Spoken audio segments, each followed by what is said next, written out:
My name is Lien. I'm an optometrist based on Larrakia country in the Northern Territory of Australia. You're listening to Talking Eyes.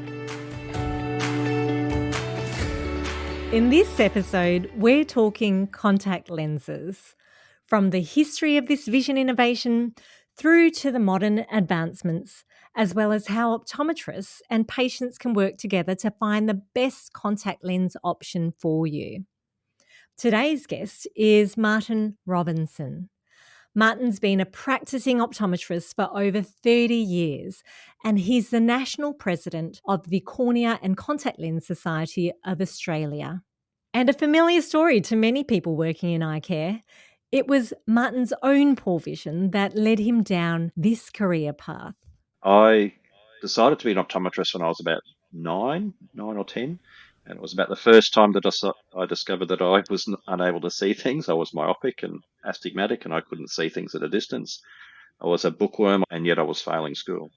So I was in grade 4, grade 5, and my marks were going down. My literacy and my reading was going up. I was breaking my arm on the footy field. So I stopped playing footy ball because I couldn't see what was happening, and I started playing marbles because marbles I could get close to. So all of these things, looking back on them, it made sense that I didn't have great vision, but it didn't click with my parents, and often that's the case. And often I remember that being a very traumatic thing, being diagnosed as being short-sighted and needing glasses, and contact lenses were never offered to me at that stage. Mm. And I thought glasses were just going to be the death knell for me. I thought that's it, all life's over, wouldn't work. And it really panicked me. It gave me a lot of stress. Hearing Martin's story of the fear and uncertainty he felt as a child, suddenly needing glasses and standing out as different, made me realise just how important contact lenses might be for children. But when the idea is first raised with parents, it does often meet an instinctive resistance. I think most parents don't trust the hygiene of their children. That's the end story. I know what Johnny does in the toilet. I know what Jenny does in the kitchen, and you can understand all of that. But you can manage that if you understand where that stress and that fear is coming from. It's the parents you have to control that stress and fear. But it doesn't mean that you can't do it. And often it's easier to do kids, under 10 than what it is to do early teens. Early teens have got almost a vasovagal response. They can get so stressed and so worried about actually putting a contact lens on their eye, they can pass out. And I've had that happen to a few people over the years. You'd never have that with younger children. They don't have that self-awareness or self-stress. It's the teenagers with all of the pressures of the world coming on. That's almost a bridge too far. And those kids go, look, it's not that you can't wear contact lenses if they go through that process. I said, look, it's just not for now. We'll try again in another year or two. It's exactly these kinds of challenges and the difference that contact lenses can make in people's lives that makes Martin so passionate about the subject.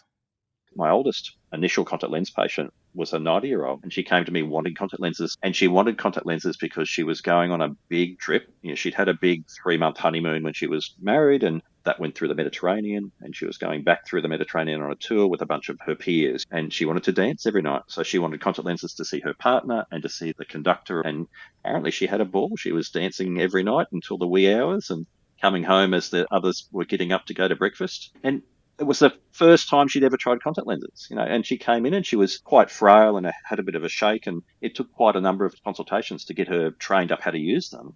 But how good was that? It gave her freedom and gave her a life or a way of remembering her honeymoon in a different way and being able to see like she could when she was 18 or whatever she got married. I can't remember. I don't remember the details. There's actually so many options for that older age group now as well, because a lot of people from 40 onwards start to lose their near sight and wonder, well, contact lenses will no longer be an option. A lot of people, when they hit 40 or 45, 50, and they lose a bit of their close vision and they need reading glasses all the time, and they sort of suck. You're carrying around reading glasses, you put them on and you can't walk around.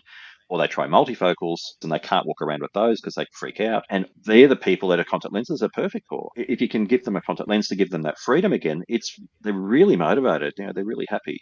And I guess managing fear of contact lenses, because some people, you mention contact lenses too, and they go, oh no, I couldn't possibly. And yet they come in beautifully made up. They've got beautiful mascara and eyeliner applied. And so they're used to touching their eyes, used to coming near it. Oh, the women are the best students, aren't they? Absolutely. They're so steady and they can pretty much get it in first go. Yep. Much better than the guys. I guess the ladies have a little bit more trouble trying to get them out sometimes because they're almost too gentle. And I often say, look, just be a whisker firmer, you'll be fine. I mean, I've gotten back into mainstream optometry after a hiatus in public health for quite a few years. And fitting people who need reading glasses has been one of my greatest joys because you're right. Reading glasses are a pain in the ass. And, I'm in my 40s now and I just cannot imagine needing to find my reading glasses at any time of the day in order to see things. One of my patients was saying, Lien, it's not just reading. Even when I'm eating and looking at my food, I can't see it. And that's actually quite frustrating.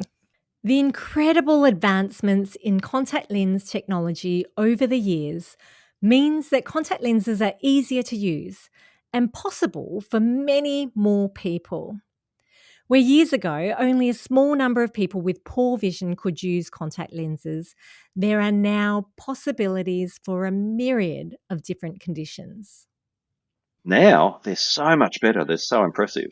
And some of the new ones that we're using at the moment are really impressive. They've even got a multifocal contact lens for people that have got astigmatism because they've got a toric multifocal available as well, which is amazing. So I really love the innovation that's coming out with all sorts of contact lenses. There's even talk of a spiral contact lens, which is actually a vortex print pattern, which gives an infinite depth of focus effect. Now, this is not on the market yet. This is coming. It's like, wow, who thought of that?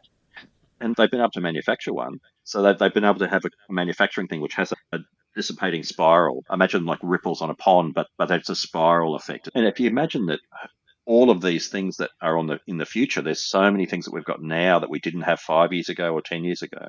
And that just makes life so much easier. So there's virtually no one we can't match that technology and that vision correction to a patient. Before we get too far into the incredible advancements in contact lenses, like today's multifocals pushing the boundaries of what's possible, let's take a step back. People have been imagining ways to correct vision for centuries, and the very first idea of a contact lens can be traced all the way back to Leonardo da Vinci in the 1500s. So Leonardo had an idea where he had a circular bowl filled with water and he put someone's face into it and he changed what they could see. A bit hard to walk around with a bowl of water on your face. So not exactly functional. It was just a thought bubble that he had. And he was particularly concerned about it or interested in it because of presbyopia as well, the loss of close focus as we get older. So that was his pathway. And then it wasn't until the 1800s that they started getting hand-blown glass lenses, and those lenses were called sclerals, so they were made a little bit larger to go over the whole eye. And it was around the same time they were hand-blowing artificial eyes and the like. So the glass blowers were a big part of that at early stages. Which makes me cringe a little bit, Martin, like hearing about glass-blown lenses so close to the eye, because that sounds really hazardous. It is. Even 30 years ago, we were using glass lenses in our glasses. PGX lenses were a thing, and I was prescribed those as a 10-year-old. I had PGX glass lenses as a child. I would do that to a child today. It's just too risky. But for me back then, it was like, yeah, it should be right. So we were a bit more blasé, I think, with risk. We were. When I started practicing, I was sort of around the transition between people moving from PGX lenses to just normal plastic CR39 lenses. And there was a group of patients who were not happy with the change in material at all. And they didn't care that it was for safety reasons, but they felt like their vision was way sharper with glass lenses, that their glass lenses were completely scratch proof compared to plastic, which, valid point. I get it. And it wasn't, we got over that sort of risk when they started working with special plastics and stuff, which was after the Second World War. I don't know if it's a bit of a real story or it's a bit of a myth, so to speak, but they started thinking about using plastics when they started having plastic perspex shields and things for cockpits of the fighters and bombers that had bullets go through them, and little fragments would penetrate and touch the eye or get embedded in the eye. And the eye was non-reactive to those. Some of them were left in situ and people coped with them. So then they said, well, maybe we could do a plastic type idea and have it on the eye and the eye wouldn't react to it. And that was the start of that. And they started manufacturing those, in that sort of era. But we didn't get soft contact lenses like we know today, which are the most popular contact lenses, until the 60s. So again, big gaps from post-war to the 60s before we had soft lenses. And it was to do with technology. How do they manufacture something that's soft? And basically used lathes and things back in that era to cut them, and they've made hard, and then they're put into water, and then they're hydrated, and that makes them soft. So they're like a sponge, Mm. but they can be manufactured hard like old technology lenses, hydrated, and then created as a soft item. And nowadays, the spin technology they've got going, they can make virtually anything that they want, and they're not doing it the same way as what they were in the 60s. And I Mm. guess that the next big change we had in contact lenses was in the 90s when the silicone hydrogel lenses came out, which were lenses that were designed with silicone mixed with hydrogel, which is a water-loving material, and silicone, which is a water-hating or water-repellent material. And they married those two to create lenses that breathed heaps, that you could use them for extended wear and you could sleep in them. And we started fitting lots of people in the pre-release trials. I was lucky enough to be at a site that was doing pre-release fits back in the 90s in Queensland.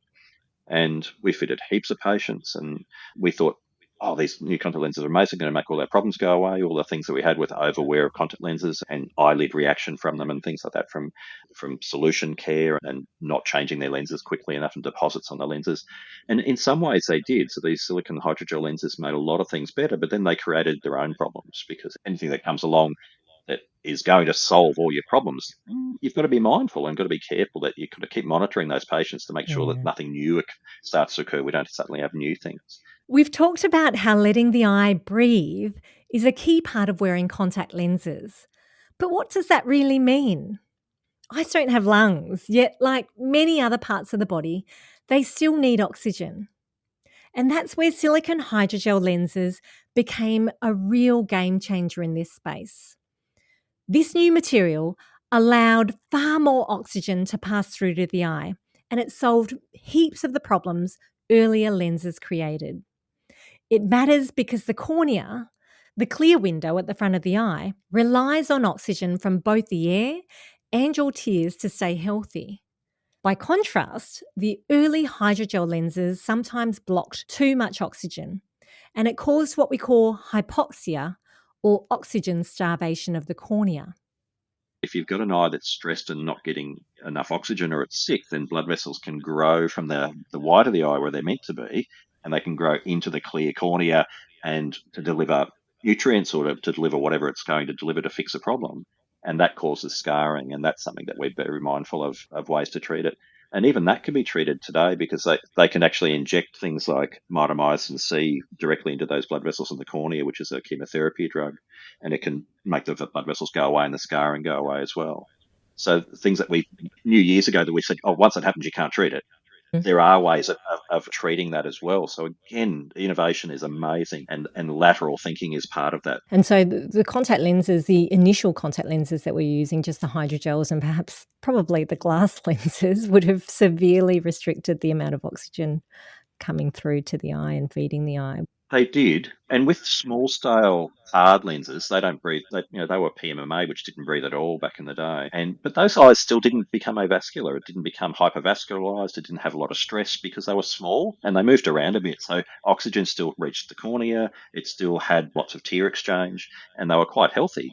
Scleral contact lenses were a little bit different, and soft contact lenses in the early stages restricted the flow of oxygen to the eye, and we'd often be checking our patients for vessel infiltration. So we'd be looking for any evidence of blood vessel growth past the white of the eye, past the limbus onto the clear cornea.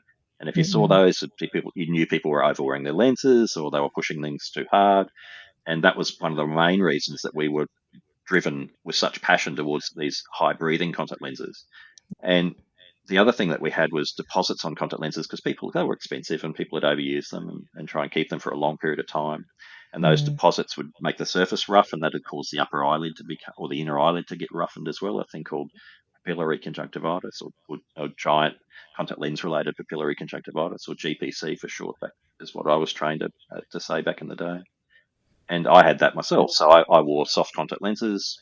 I overwore them. I did all the things that my patients do, and caused my own eyelids to become quite inflamed. And that's left me not wearing many contact lenses from the late 90s all the way up until the last few years. And it's only been the last few years that new technology, contact lenses are so good that I can go back to wearing contact lenses again. So the modality of wear, like they sort of move from being an annual replacement lens or a 2-yearly replacement lens, really, and now we've sort of progressed to monthlies, fortnightly, dailies. How did that evolve? Came from reducing complications. So I've still got a couple of patients wearing old hydrogel lenses, believe it or not, because of cost and because of power. So they can't be made with any modern disposable contact lenses.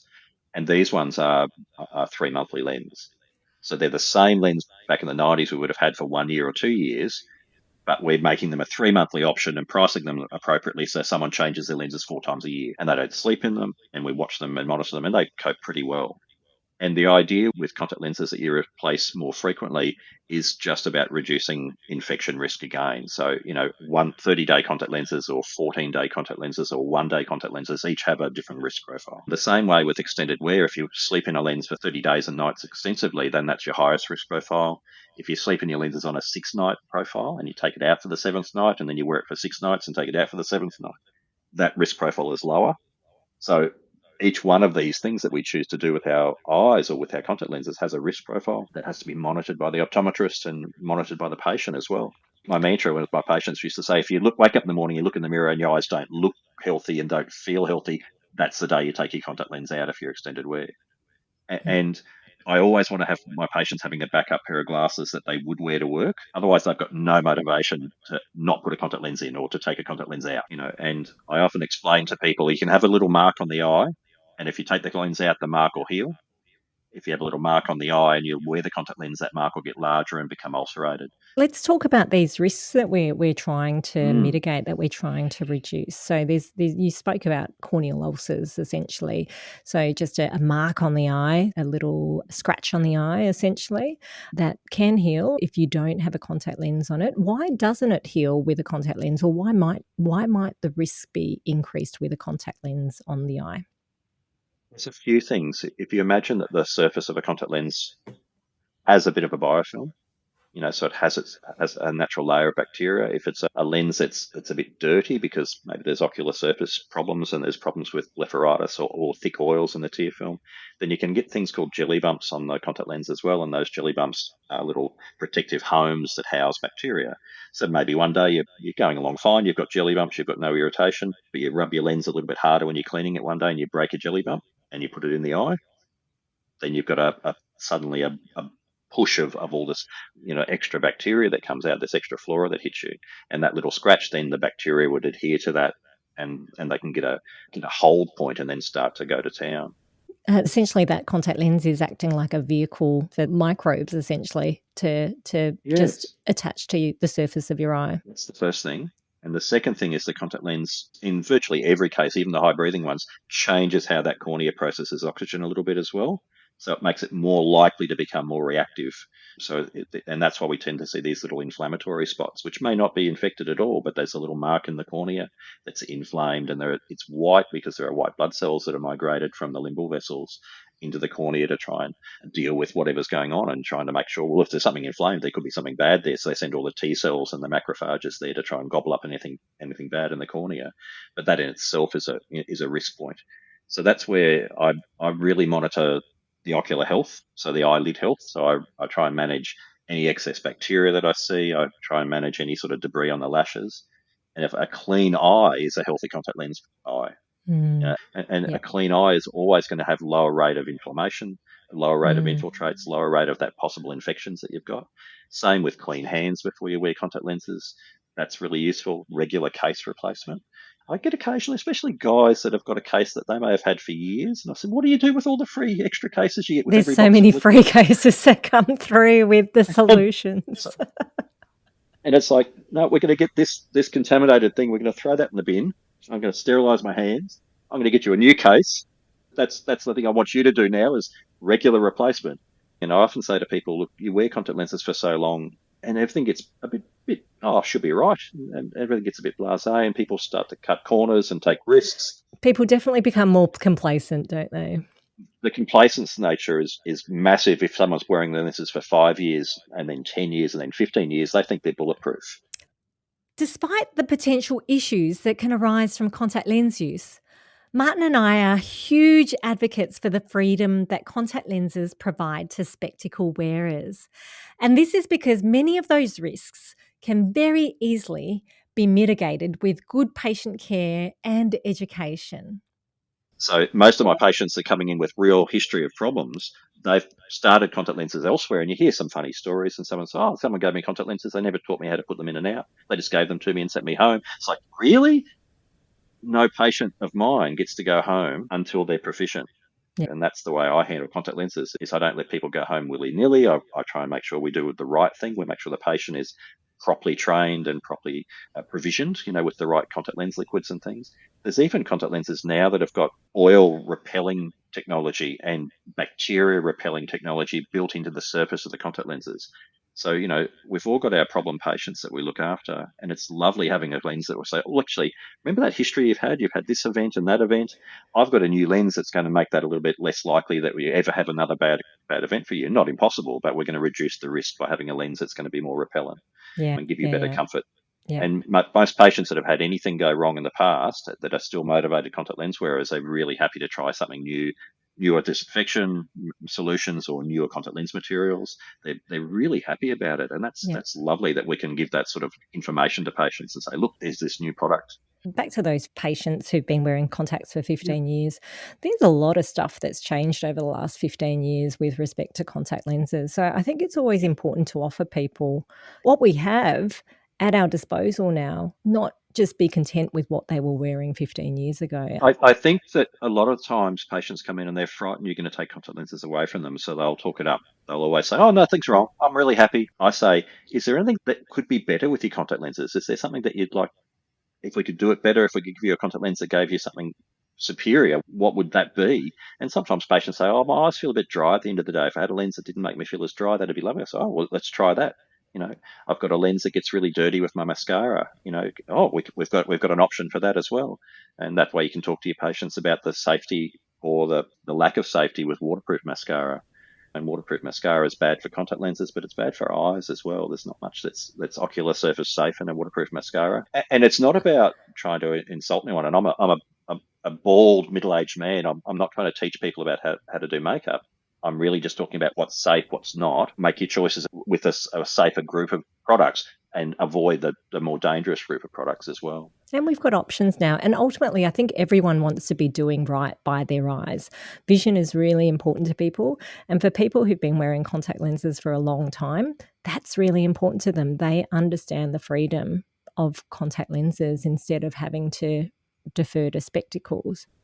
Some people just don't want to go near laser vision correction for so many reasons. So contact lenses really do offer people a lot of freedom, and people do want to be comfortable and be able to wear them for a really long is one of them. You mentioned that earlier.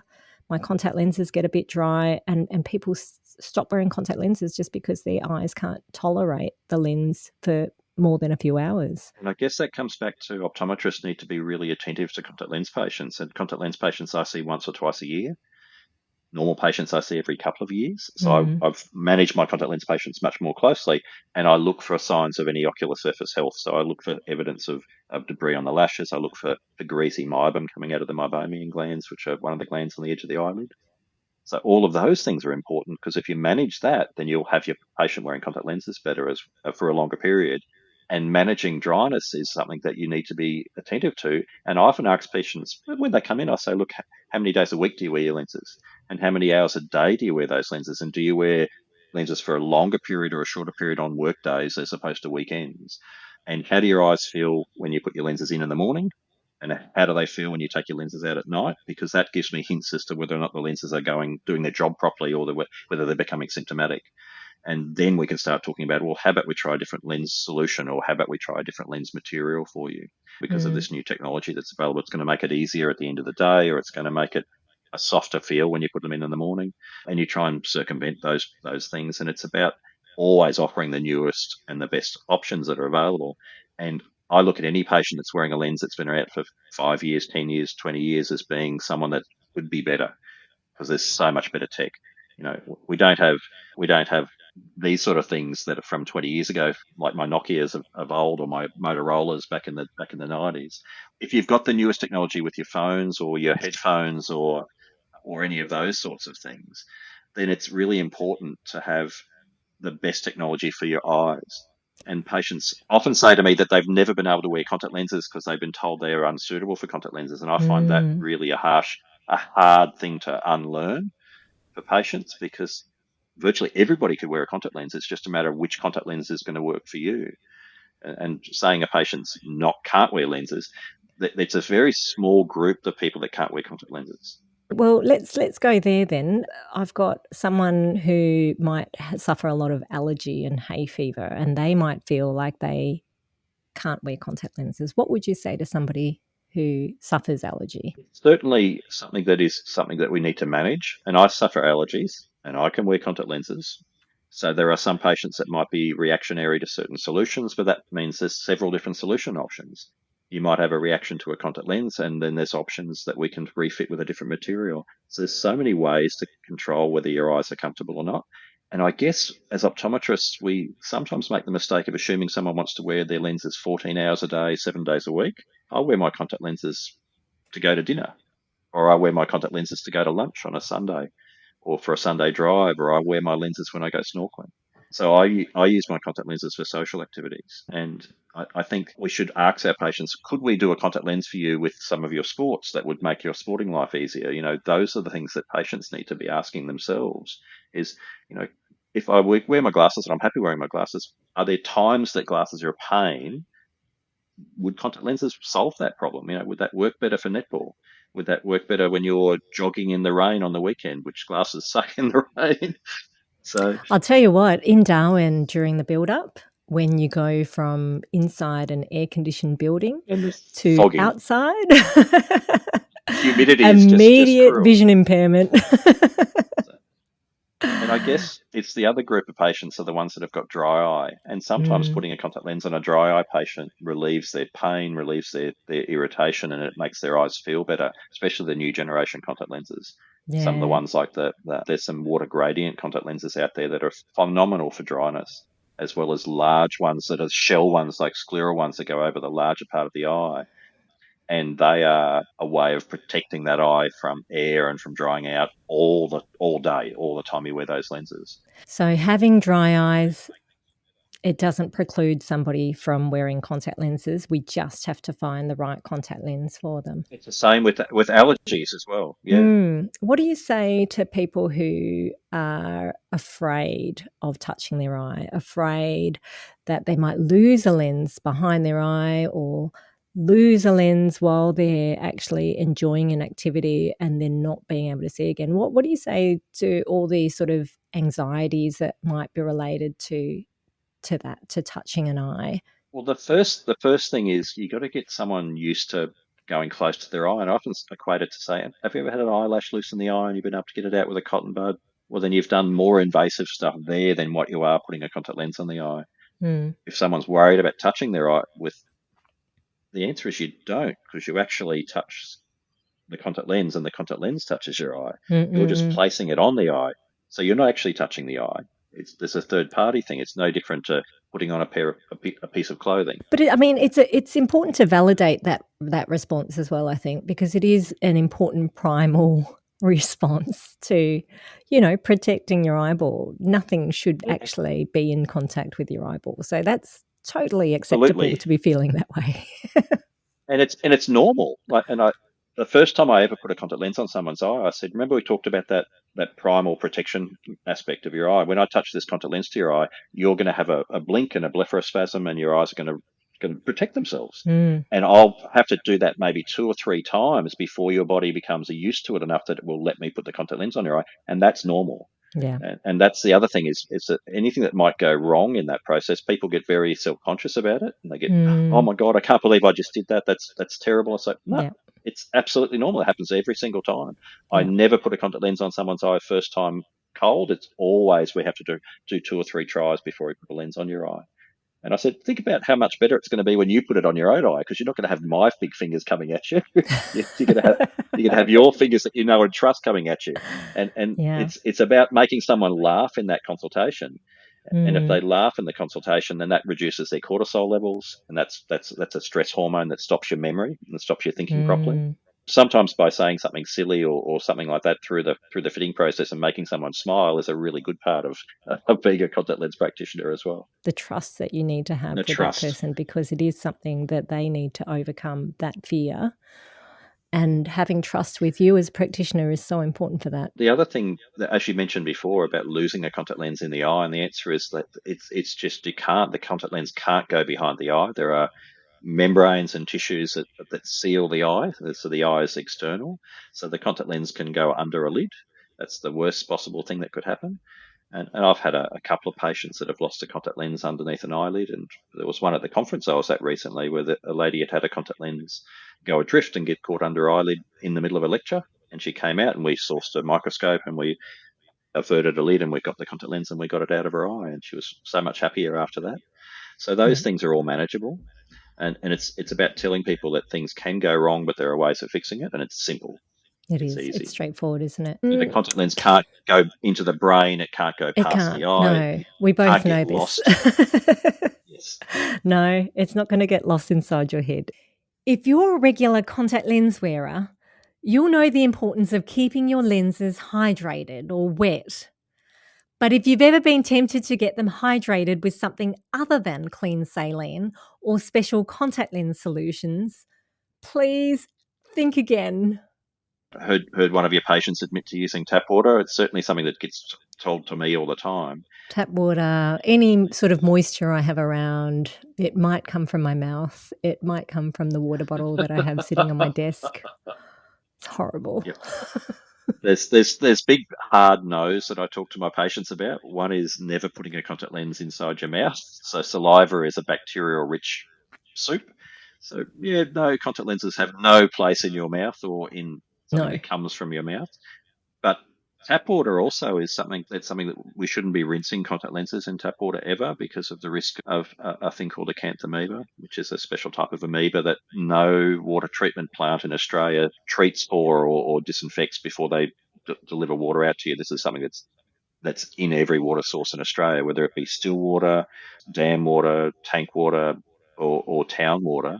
Mm. And even salt water, they've found acanthamoeba and their spores as well.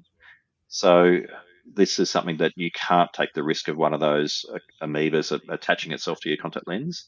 So you don't use water ever with contact lenses, and don't use saliva ever with contact lenses.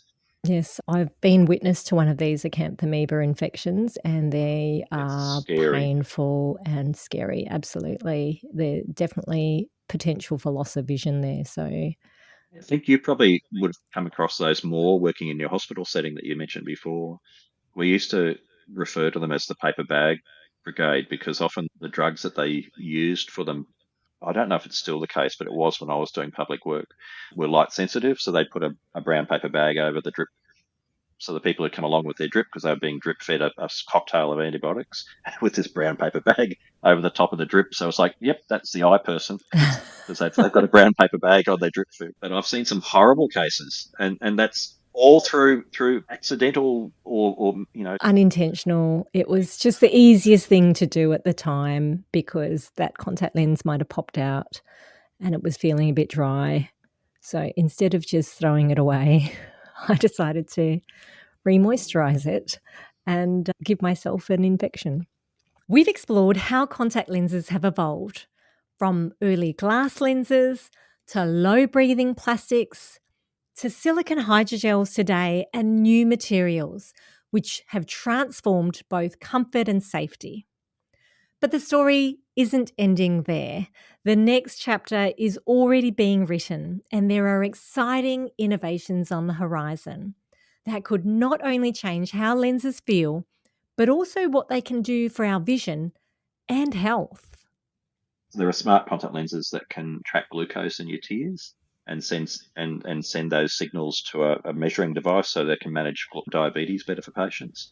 There are contact lenses that can measure your intraocular pressure live while you're wearing the lenses, so then they can then deliver better eye pressure control to a glaucoma patient, and that's amazing stuff. And if we're talking about manufacturing techniques to make lenses better. There's water gradient technology in contact lenses now, where the surface of the lens is spun in a certain way, and the little fibrils that come onto the surface create a flex zone and a lack of friction zone.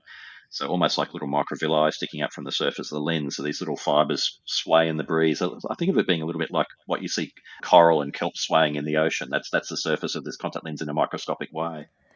Making the lens more comfortable.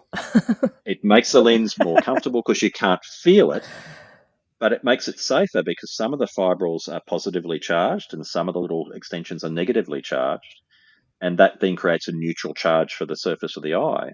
And if we know about bacteria, some bacteria are positively charged and some bacteria are negatively charged, and oils and things are also, have a charge about them. So if you have a charge neutral contact lens, it doesn't attract anything to it. So it doesn't attract bacteria. It effectively repels them. They rinse off. You can get these new contact lenses and paint them up with a waterproof mascara and then rinse them with saline and it's all gone. So it doesn't adhere to them, which is amazing stuff. And I mentioned the spiral contact lenses before, the spiral design. So that's something else that's there. But they're all innovations. They're all great things. And there's these smart contact lenses that are able to send signals to the brain as well. So to try and see better for people that have got macular damage. And these bionic contact lenses effectively. And there's several different ideas with that. They're being researched by several different technology pathways with researchers all around the world, all trying to achieve a bionic contact lens through different ideas. And some of these things come to pass and some of them fail because they're just not financially viable or they don't get the outcomes that are needed. We certainly, in the profession, we watch these things, and it's some of the things we try and present to our members in the Cornea and Contact Lens Society, as well as we try and prevent innovations and look at this new technology, and we try and make people aware of this new stuff as it comes out. Thanks for joining me this season to talk cornea. There'll be a few extra resources linked in the show notes. I hope you found today's conversation valuable. If you enjoyed the episode, please like, follow, and share my socials and the podcast with anyone you think might benefit. For my eye care colleagues, I've produced a special edition educational podcast for you, which will be available exclusively through the Optometry Australia and My Vision platforms. It's where you'll find a lot more technical jargon, but real clinical pearls to complement the season. Thanks for listening. This is Talking Eyes, and I'm your host, Lien Trim.